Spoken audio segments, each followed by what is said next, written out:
Hey guys, in today's video I'm going to be talking about the RRSP or the Registered Retirement Savings Plan, and I'm going to be talking about how it works, why it makes sense, and why I've decided to start contributing into my RRSP starting from this new year. So the RRSP is a vehicle in which you can invest into other investment products. So by itself, it actually doesn't do anything. It doesn't provide any kind of investment return.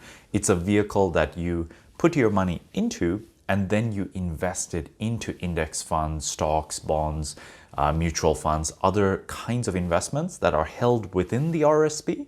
And this is what can create the investment growth within an RRSP savings plan. So the RRSP offers two significant benefits. The first is that you are not taxed any personal income on the money that you contribute into an RRSP.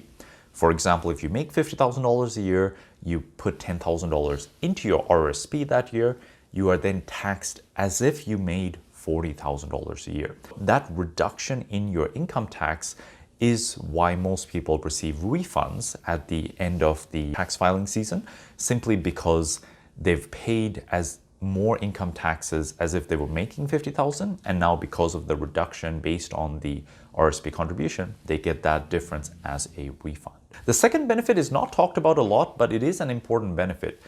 When you invest your money in an RRSP, it is not taxed as it grows.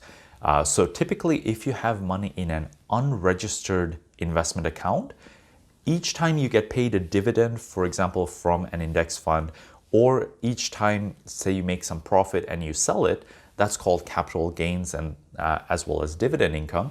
Both of those typically would be taxed incrementally as you were investing. So if you can imagine over 10, 20 years, you switch your positions around between a few different index funds, you get paid dividends, you're taxed as you go along the way, which reduces your overall growth. However, with a RRSP, any money inside the RRSP is not taxed as it receives dividends, as it creates capital gains. You can just reinvest that right back without paying any taxes along the way. The main thing to consider with an RRSP is when you withdraw anything from the RRSP, it is taxed as personal income.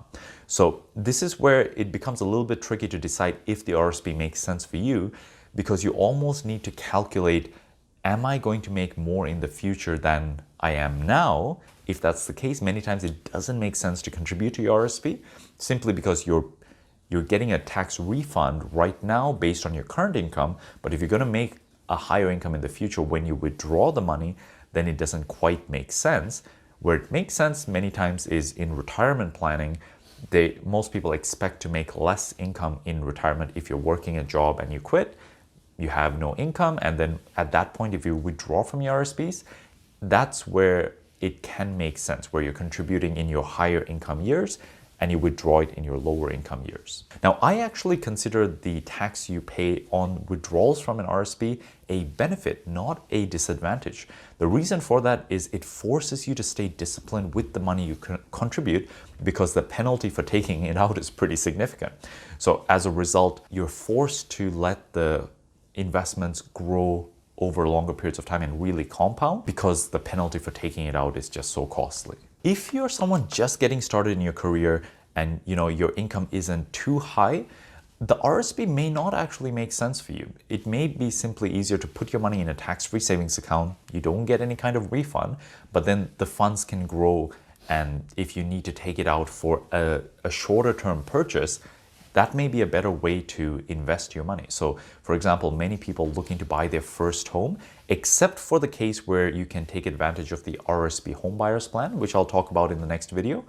The TFSA is, I would say, a better place to save your money and allow it to grow if you are in a lower tax bracket, meaning if you're paying, I would say 20% or less in taxes on your income. So if you've been following my YouTube channel, you know that I'm heavily invested into rental properties. That's where the majority of my net worth is, and that's what I focus on, right? So I feel like I have an information advantage. I understand the markets that I'm investing in. I have the contacts, I have the team. So I really feel that real estate investing for me allows me to have a information advantage, and therefore I feel I can generate better returns.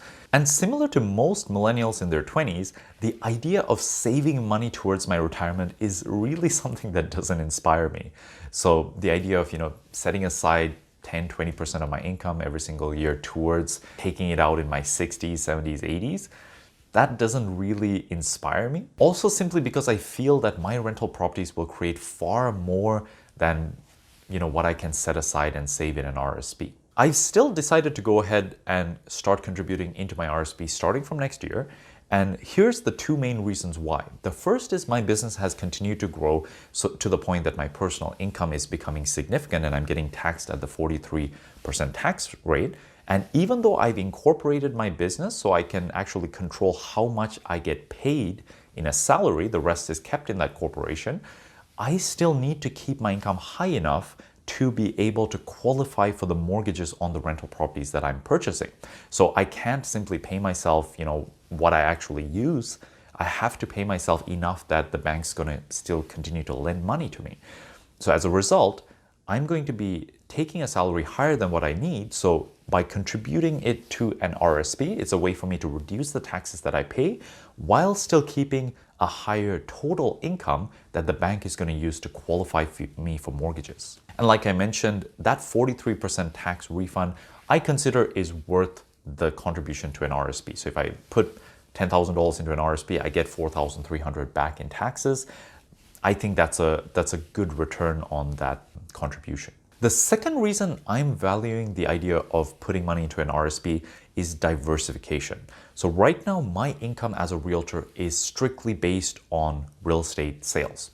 And most of my investment is in rental properties. So right now, I'm in a position where if real estate has a couple bad years over the next 10 to 20 years, I'm actually in a pretty risky situation because my income as well as my investments are completely tied around real estate. The RRSP in my mind is a way for me to diversify some of my investments because you can't invest the money in your RRSP directly into rental property. So in a way, it forces me to invest it into index funds and other investments that are more liquid and not related to real estate. And it allows me to hopefully save up a year, 2 years, 3 years of my income in the RRSP so that if we have a couple bad years in the next 10 to 20 years, I can withdraw from that RRSP, pay the taxes, but if those same years are years where either my personal income as a realtor is really significantly affected due to, say, something happening in the real estate market, or if I need that money to keep my rental properties afloat for some reason that I can't necessarily predict, but risks do come up, like COVID, for example. So it never hurts to be prepared. It never hurts to have some funds set aside in a different type of investment that can be used if needed at times of crises. And speaking of the real estate market, for example, in Alberta, in Saskatchewan, the last 3 to 5 years, their real estate market has actually declined. So it's interesting because I'm looking at it from a career perspective. The realtors I know in those markets are still making an income. So if the real estate market declines, it doesn't necessarily mean that I won't be able to create any income, but I'm sure that first year of any sort of market shift, there's a lot of fear, right? So if you're an investor, you may not want to buy a property if you see prices going down within 3 months, 6 months, but then maybe after a year, you may start looking for deals. So that's my thought process. I need to keep at least, hopefully, a year's worth of expenses in an RRSP. That way, it can provide some kind of a buffer for me in those times of uncertainty. So I hope you found this helpful. It's a little bit of a different take to the RRSP. I'm not necessarily a huge fan of the RRSP strictly for the purposes of saving for retirement, but I think it's a valuable tool that you can incorporate with your other forms of investment. So if you're a heavy real estate investor like me, I would still consider contributing something to your RRSP if you're in the higher tax brackets and use it to build up a nest egg outside of your real estate investments. That's personally my plan. And if you're completely new to this and you're not a real estate investor, you have no idea where to start, check out some of the videos I have on index fund investing. I think it's a great way for someone to get started with $100, $200. You can have your money working for you. You can start to build up your confidence in the process of investing and get a better understanding of what's involved and really build up that comfort level. So Hope you found that helpful. In the next video, I'll be talking about the RRSP homebuyers plan, where you can take out up to $35,000 from your RRSP towards the purchase of your first home. And I'll explain the details that are involved in that. Hope you found that helpful. If you have any questions, feel free to comment below. Until next time, all the best.